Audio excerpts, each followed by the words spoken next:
Assalamualaikum warahmatullahi wabarakatuh. Perkenalkan, nama saya Haliza Askia dari STR Keperawatan kelas 1B. Jadi di sini saya akan menjelaskan materi mengenai struktur dan fungsi sel. Selamat menyaksikan. Pembagian sel.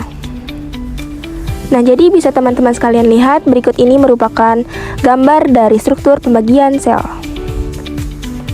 Yang pertama ada nukleus. Inti sel atau nukleus merupakan organel terbesar dalam tubuh yang terdiri dari 4 bagian utama. Fungsi utama inti sel adalah sebagai pusat komando yang menyimpan materi genetik dan mengontrol pertumbuhan dan reproduksi sel. Selanjutnya ada ribosom. Ribosom adalah organel sel yang berukuran sangat kecil dan padat yang berada dalam sebuah sel. Fungsi ribosom sendiri adalah sebagai salah satu tempat untuk melakukan sintesis protein atau pembentukan protein. Selanjutnya ada Golgi apparatus. Badan Golgi yang juga dikenal sebagai aparatus Golgi adalah organel sel yang membantu memproses dan mengemas protein dan molekul lipid, terutama protein yang akan dikeluarkan dari sel. Dinamai menurut penemunya, Camillo Golgi, badan Golgi tampak seperti serangkaian membran bertumpuk.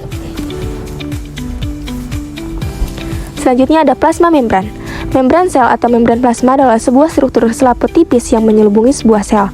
Membran plasma terdiri dari lapisan lipid yang semi-permeable. Membran plasma mengatur pengangkutan bahan yang masuk dan keluar sel. Salah satu fungsi utama membran plasma adalah mengatur pertukaran zat antara lingkungan eksternal dan internal untuk menjaga keseimbangan dan stabilitas lingkungan internal sel dan organisme. Mitokondrion. Mitokondria adalah organel dengan membran ganda yang ditemukan pada sebagian besar organisme eukariotik. Mitokondria menghasilkan sebagian besar suplai adenesia trifosfat atau ATP pada sel yang digunakan sebagai sumber energi kimia. Mitokondria menampung sistem enzimatik utama yang digunakan untuk menyelesaikan oksidasi gula, lemak, dan protein untuk menghasilkan energi yang dapat digunakan dalam bentuk ATP.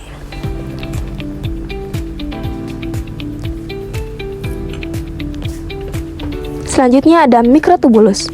Dengan filamen intermediate dan mikrofilamen merupakan komponen kerangka sel yang menentukan bentuk sel.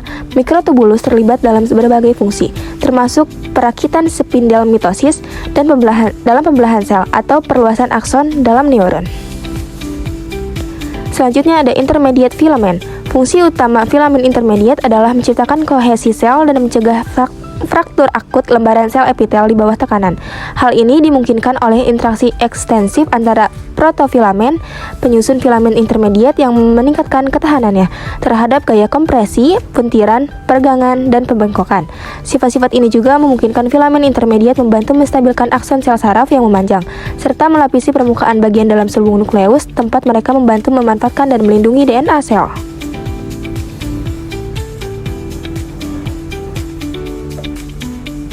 Selanjutnya ada mikrofilamen. Mikrofilamen terbuat dari protein aktin yang dipilin bersama dalam heliks ganda yang panjang. Mikrofilamen memiliki tekstur yang lebih lembut dan diameter yang lebih kecil dibandingkan mikrotubulus. Adapun fungsi dari mikrofilamen diantaranya adalah: yang pertama, menjadi struktur dan dukungan sel. Yang kedua, sebagai pergerakan sel. Yang ketiga, menjaga organel tetap di tempatnya. Dan yang keempat, membantu sel darah putih melawan infeksi. Selanjutnya ada peroksisom. Peroksisom berperan menurunkan oksigen dalam sel dan melakukan reaksi oksidatif. Berkembangnya mitokondria mengambil alih sebagian besar fungsi oksidatif tersebut dan membuat peroksisom kurang terpakai. Sentriol. Sentriol adalah organel berbentuk taong yang berpasangan yang terletak di sitoplasma sel hewan di dekat selubung nukleus. Sentriol berperan dalam mengatur mikrotubulus yang berfungsi sebagai sistem rangka sel. Selanjutnya ada lisosom. Fungsi utama lisosom bagi sel makhluk hidup adalah untuk pencernaan intraseluler, daur ulang sel, dan juga menghancurkan patogen penyebab penyakit. Lalu ada flagellum. Flagellum berbentuk seperti cambuk dan dapat dimiliki satu atau lebih pada suatu individu. Flagellum memiliki 3 jenis utama, yaitu flagel archaea, flagel bakteri, dan flagel eukariotik. Fungsinya adalah sebagai gerakan sel, mendorong organisme ke dalam air, serta sebagai kolonasi jaringan. Selanjutnya ada rogue endoplasmic reticulum. RE kasar memiliki tekstur yang kasar atau tidak merata karena adanya ribosom yang menempel di permukaannya. Ribosom ini berperan dalam sintesis protein. Fungsinya adalah sebagai sintesis protein, mengangkut protein ke bagian lain sel, membuat protein untuk membran plasma, sistem endomembran atau untuk disekresikan, serta membantu detoksifikasi sel berbahaya.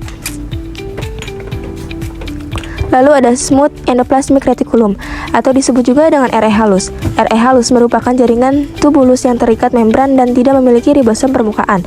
RE halus terutama terdapat dalam sel hati, sel adrenokortikal, dan sel testis atau ovarium tertentu. Fungsinya adalah sebagai sintesis dan metabolisme, detoksifikasi, pengaturan ion kalsium, penyimpanan enzim, ion dan steroid, mentransportasikan lipid dan protein yang baru disintesis ke lokasi lain, baik di dalam maupun di luar sel.